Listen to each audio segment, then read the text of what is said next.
anything going wrong, the aircraft is going to do a return to home flight, okay? So the aircraft is going to come back and it's going to try to attempt to that location.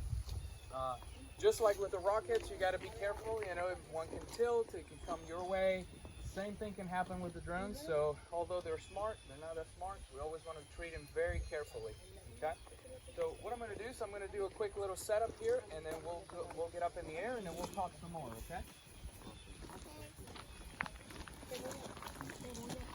Cadets, shift over here into the shade.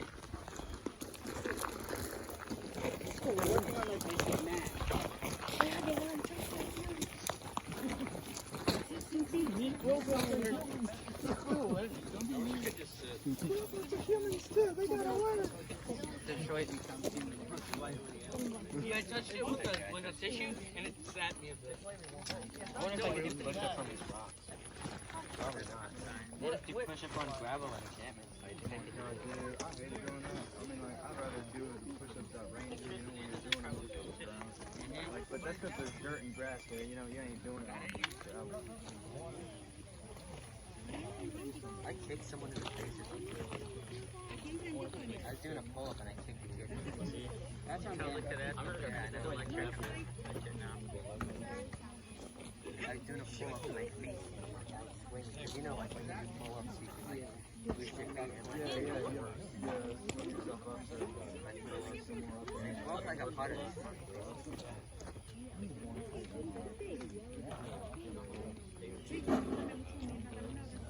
For the real pull-ups?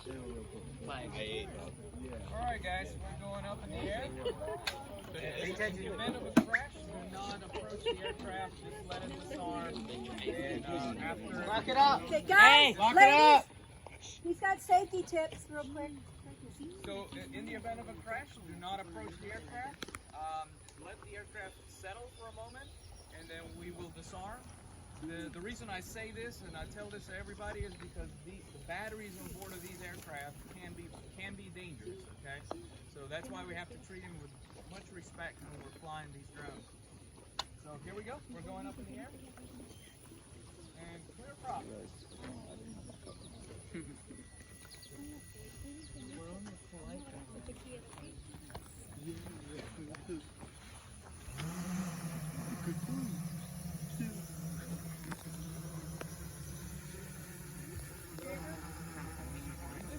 The drone is flying with GPS.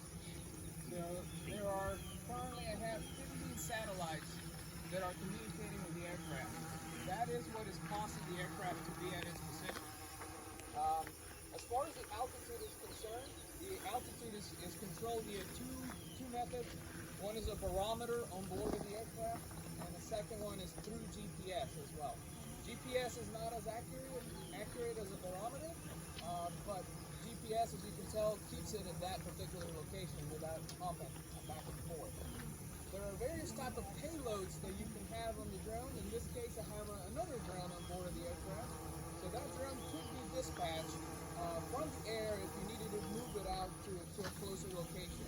Military type of operations do this often, where it may require having to move the aircraft or bring in a drone closer. Unfortunately, they become disposable drones at that point, because the drone goes out, collects whatever data it needs to collect, and then the drone basically discards itself. So this is a common operation in military flight ops out on the field.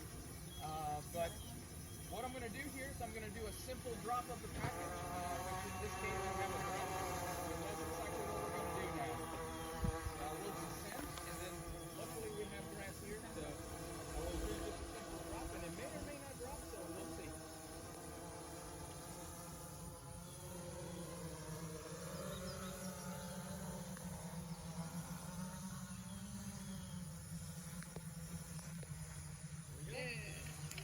Package is down.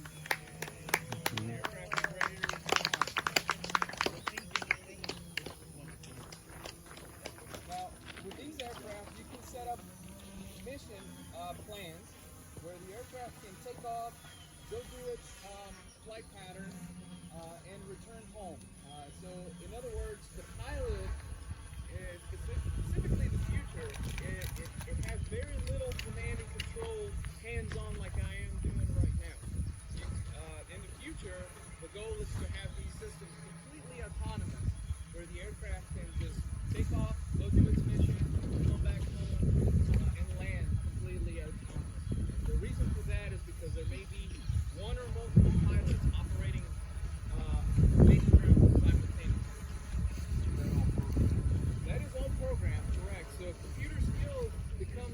important component for future pilots. So similar to main aviation today, when you're doing ILS approaches and more of the non-VFR type of flight operations, they're not visual.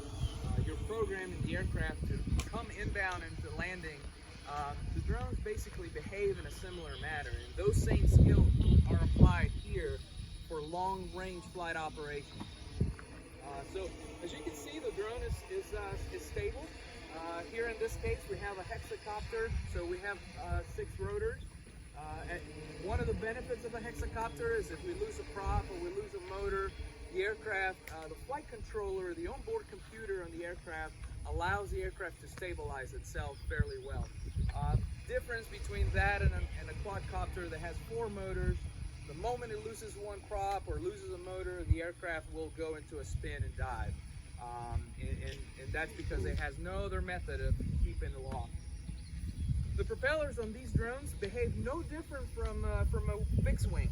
So like an actual airplane, the difference here is that you have a wing that is just constantly rotating and generating thrust, right? Different drones come in different sizes, so the motors become larger or smaller depending on the flight operation. In this case, we have a somewhat middle-sized type of motor, so it's not a very high thrust motor, but it allows the aircraft to lift its weight up to 3 times. Every time we design one of these aircraft, the thrust power of the drone must be 3 times. So it not only needs to lift itself, but it needs to lift additional payload on board. And you can kind of see the aircraft moving up there, and that's because of the wind. So we have wind. So right now what's happening inside of the drone, there is an internal measurement unit that every time that the aircraft tilts, it tries to compensate for that tilt. So very similar to main aviation, where the aircraft is using the gyros on board to keep its stability when in flight. Okay? So I'll bring this drone down and we'll talk about the different types of drones and how they're used nowadays. Okay? So we'll bring this guy down.